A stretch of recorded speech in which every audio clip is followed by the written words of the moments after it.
When people discuss security, one of the things that is discussed is the role of the National Institute of Standards and Technology, or NIST. NIST is a non-regulatory agency that's part of the Department of Commerce that promulgates a variety of different writings regarding a variety of different topics, including cybersecurity. One of those documents is the NIST Cybersecurity Framework, which has gotten significant attention in a variety of places, and companies have looked at how to implement the NIST framework as part of their overall cybersecurity readiness. We'll discuss the framework in future slidecasts, but today we're going to talk about a associated and related concept, which are the NIST tiers that don't get as much airtime, if you will, and are important to look at as we look at security. One thing that's important to note about the NIST framework and the associated tiers is that this is not mandatory for the vast majority of companies, and as a result, it doesn't set a standard. That said, it is helpful as a reference point to at least examine the tiers, both in terms of how they rate companies and also in terms of what is looked at in that process, because that will help us define a variety of different topics that we'll talk about, including information sharing and the agencies involved in that. At their core, the NIST tiers rate organizations on a 1 to 4 scale, looking at 3 issues, and those are risk management process, integrated risk management program, and external participation. These tiers, as I noted, range from partial, which is tier 1, risk-informed, which is tier 2, repeatable, which is tier 3, to adaptive, which is tier 4. So it's important to note here that you can see external participation, which certainly includes information sharing, is a core part of this view that the tiers attempts to have about companies, and we do see a sliding scale, if you will, of companies that perhaps are at the lower end of these tiers versus the ones that have done more, or at least done it in a different way. I've included the definitions from NIST for these tiers on these slides, so I will not read it, but what I want to do instead is focus on what are the key components that we look at when looking at how we define a company being one tier versus another. And for tier 1, I think for risk management process, I think the key concept there is that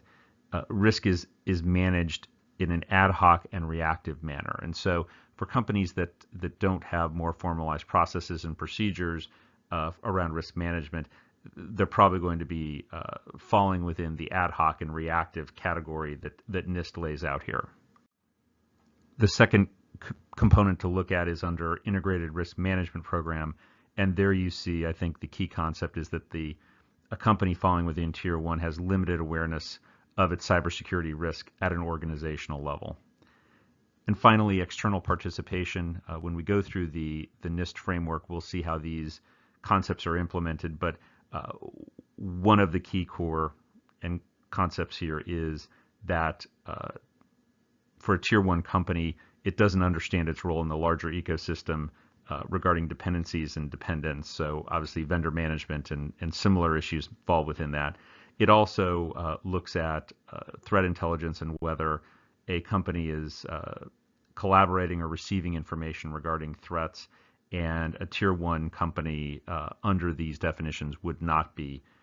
And as we'll see, these concepts change as we look at different tiers. When we're looking at a tier 2 company, here you see management become involved, and this go from an ad hoc exercise to a situation where risk management practices are approved by management, but where NIST takes issue with a tier 2 company would be that those may not be established as organizational-wide or enterprise-wide policies.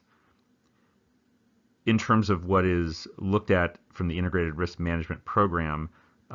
you see there is awareness of cybersecurity risk, but again, the point is that is not done, and that awareness does not exist on an organization-wide basis. Another key concept is that there may be cyber risk assessment, but it's not repeatable or recurring, and again, that makes NIST believe that a company that does not have those repeated and recurring risk assessments would be at a tier 2. And finally, on external participation, you see that NIST examines this and looks at a company that does understand its role in the ecosystem to some degree, but not completely. And it would say that a company that does obtain some threat information but may not share information with others puts it from an external participation perspective at a tier 2.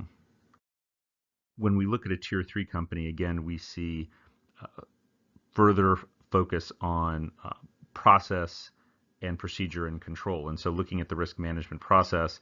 here NIST would define a tier 3 company as one that has formal approval around its risk management process, as well as that process being expressed in policy.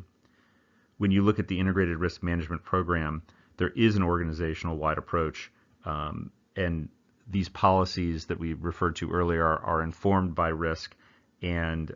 frankly, it means that personnel have the right policies and procedures in place, and also this tier looks at making sure that those people have the right skill set to perform their roles and responsibilities. Finally, from an external participation perspective, a tier 3 company, in NIST's opinion, does understand its role dependencies and dependence in the larger ecosystem, and it effectively collaborates with others regarding information sharing and obtaining threat intelligence.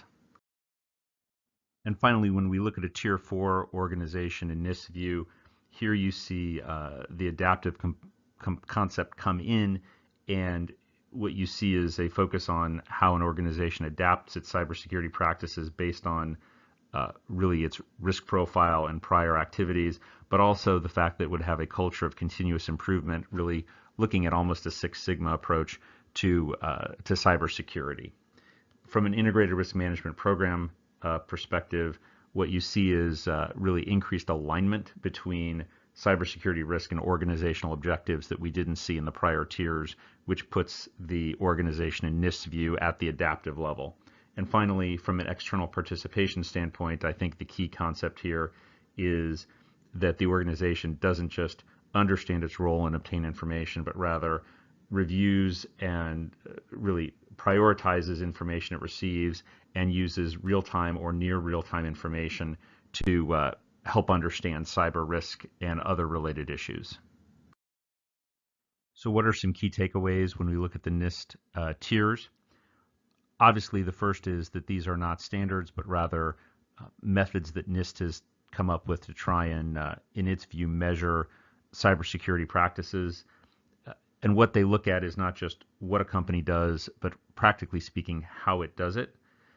These tiers obviously do focus on process and continuous improvement as considerations, as we saw from the prior slides discussing the tiering. And I think the final takeaway is that while security and risk management is important, a core part of that isn't discussed as often, that is included within obviously the NIST tiers, is information sharing, both among public sector entities and private sector entities. So as you're looking at security and doing your own form of assessment to understand where your company may stand, it is important to factor in what role information sharing should have in your organization.